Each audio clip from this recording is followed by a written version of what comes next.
मेरी माता जी की श्रद्धांजलि सभा में श्रद्धा सुमन अर्पित करने आए सभी साथियों का बहुत बहुत आभार, वंदन, अभिनंदन।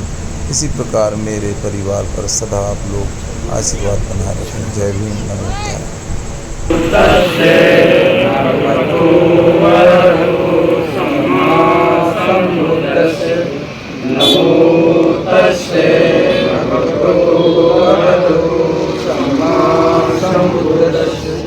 नमो तस्से भगवतो अरहतो सम्मा सम्बुद्धस्से बुद्धं शरणं गच्छामि, धम्मं शरणं गच्छामि, संघं शरणं गच्छामि, द्वितीयं बुद्धं शरणं गच्छामि, द्वितीयं धम्मं शरणं गच्छामि, तृतीयं संघं शरणं गच्छामि, तृतीयं बुद्धं शरणं गच्छामि, तृतीयं धम्मं शरणं गच्छामि, तृतीयं संघं शरणं गच्छामि।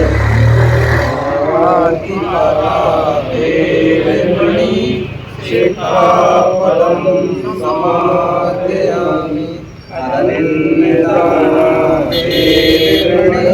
शिक्षापदं समादयामि, कामेषु मिथ्याचारेण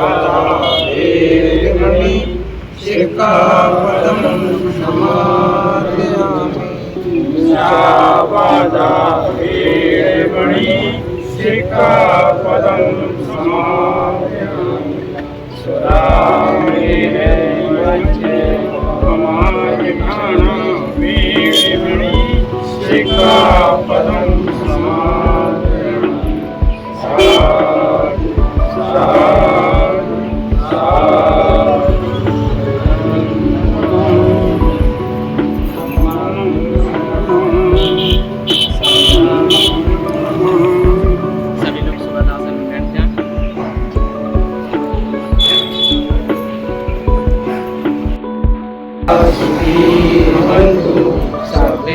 भवन्तु जगेमिनु सर्वे भद्राणि पश्यन्तु मा किञ्चित् दुःखमागम सर्वे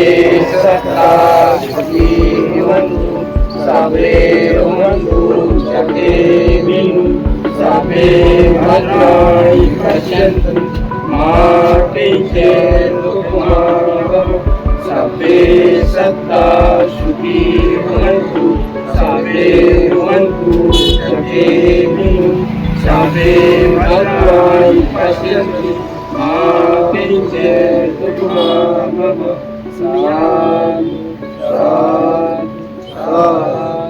दुनिया के सभी प्राणी सुखी हो, सभी का कल्याण हो, सभी को कल्याण का मार्ग दे, किसी को कोई दुख न हो।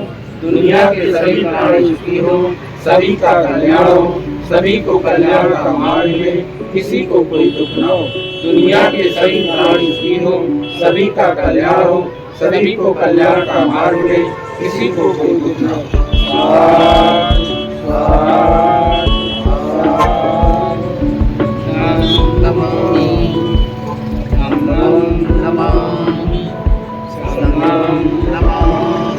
सभी लोग सुखदासन में बैठ जाएं और बारी बारी करके सब लोग श्रद्धांजलि की देने बाबा साहब की दें, क्योंकि उन्हीं ने तो हमें शिक्षा का अधिकार दिया। उस शिक्षा का अधिकार का उपयोग करके आज हम लोग तरक्की कर रहे हैं। आज सभी लोगों को मालूम होगा कि पहले 14 घंटे 16 घंटे काम करवाया जाता था, तो वो 14 घंटा की जगह 8 घंटे किसने किए? कि बाबा साहब के अथक प्रयासों से हुआ। आज सबसे बड़ी जो RBI है, भारतीय रिजर्व बैंक ऑफ इंडिया, वो स्थापना करने में किसका हाथ है? बोधिसत्व बाबा साहब डॉक्टर अम्बेडकर। तो ऐसे तमाम कार्य हैं जो बाबा साहब ने किए हैं, अगर मैं गिनाने बैठूं तो 2 घंटे लग जाएंगे। तो बोधिसत्व बाबा साहब डॉक्टर अम्बेडकर ने हमारे लिए काम किया। आज उन्हीं की बदौलत हम लोग उन्नति की ओर अग्रसर हो रहे हैं और बड़े बड़े पदों पर आसीन हो रहे हैं। तो आज हमारे इस श्रद्धांजलि कार्यक्रम में हम सभी लोग उपस्थित हुए। तो आज हम लोगों का कर्तव्य है कि जब भी हमारे घर में चाहे दुख का हो चाहे सुख का काम हो, हम उन महापुरुषों के छाया चित्र पर पुष्प अर्पित करें, कैंडल जलाकर उनको नमन करें। तो ये बातें थी, सामान्य सी बातें मैंने आप लोगों को बताई। अब मैं बुद्ध के समय की 2 घटनाओं का जिक्र करके इस कार्यक्रम को समापन की ओर ले जाऊंगा। तो एक घटना थी, एक समय जब बुद्ध 2500 साल पहले नगर में प्रवेश कर रहे थे, तो उस नगर में देश न देते समय बुद्ध ने देखा, बुद्ध के पास कोई व्यक्ति आया, बुजुर्ग व्यक्ति आए कि एक नौजवान है, उसके पिताजी अभी अभी मृत हुए हैं और वो नौजवान अपने पिताजी के लिए, आत्मा की मुक्ति के लिए कर्मकांड करवाना चाहता है। वो जगह जगह गया, उसको संतुष्टि नहीं हुई। कहीं वो इस पुजारी के पास गया, कहीं वो उस पंडे के पास गया, लेकिन उसको संतुष्टि नहीं हुई। भटकते भटकते वो एक व्यक्ति के पास पहुंचा, तो उन्होंने बताया कि अभी अभी नगर में बुद्ध आए हुए हैं, वो निश्चित ही लोगों के कल्याण के लिए काम करते हैं और आप एक बार उनसे मिलिए, शायद वो आपके पिताजी की आत्मा की मुक्ति के लिए कोई कार्य कर सके। तो वो नौजवान बुद्ध के पास आया, उसको बुद्ध को नमन किया और बताया कि मेरे पिताजी अभी अभी मृत हो गए हैं, मैं उनकी आत्मा की शांति के लिए कर्मकांड करवाना चाहता हूँ। बुद्ध समझ गए कि ये व्यक्ति ऐसे समझने वाला नहीं है। बुद्ध ने कहा, मैं आपके पिताजी की आत्मा की मुक्ति के लिए काम करने के लिए तैयार हूँ। आप एक काम करिए, ये सामग्री ले आइए। तो बुद्ध ने कहा कि 2 घड़े लाइए, एक घड़े में घी भर के लाइए और दूसरे घड़े में कंकड़ पत्थर भर के लाइए और एक लकड़ी का डंडा लेके आइए। तो वो नौजवान ने जैसा बुद्ध ने कहा वैसा ही किया।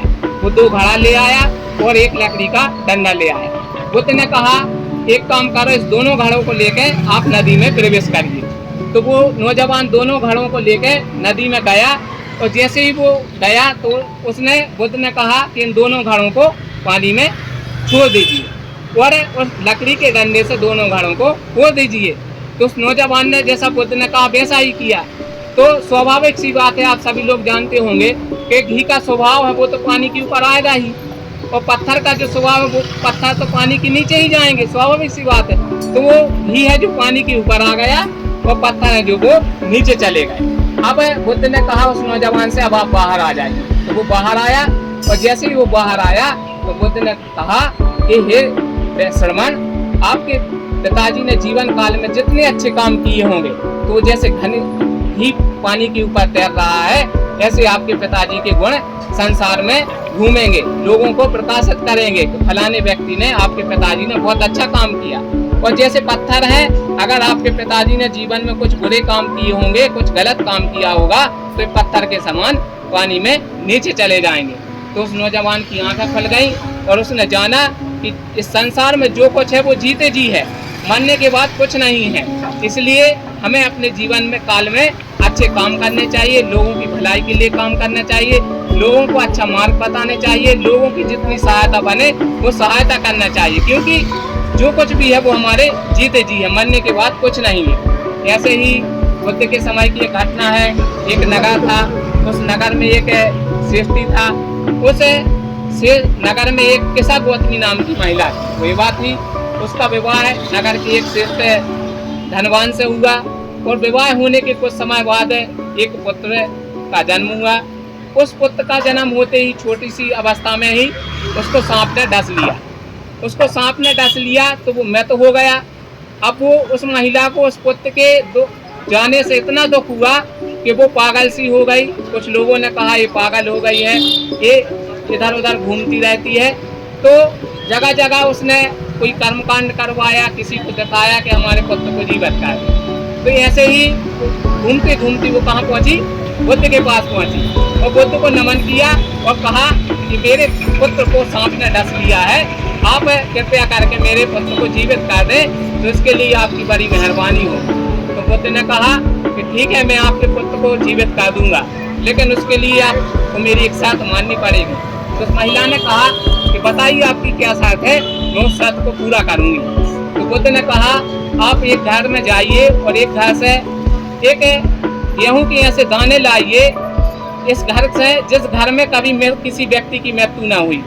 तो उस महिला ने कहा ये तो सामान्य सी बात है, छोटी सी बात है, मैं अभी जाती हूँ और किसी भी घर से 4 गेहूं के दाने लाती हूँ। तो वो महिला गई और किसी भी घर में गई और कहा हे बहन, मेरे लिए गेहूं के 4 दाने दे दीजिए, उससे मेरा पुत्र जीवित हो जाए। और जैसे ही वो बहन 4 गेहूं के दाने देने लगी, कुछ दाने देने लगी, उस बहन ने पूछा कि रुक जाइए, आप बताइए आपके घर में किसी की मृत्यु तो नहीं हुई है?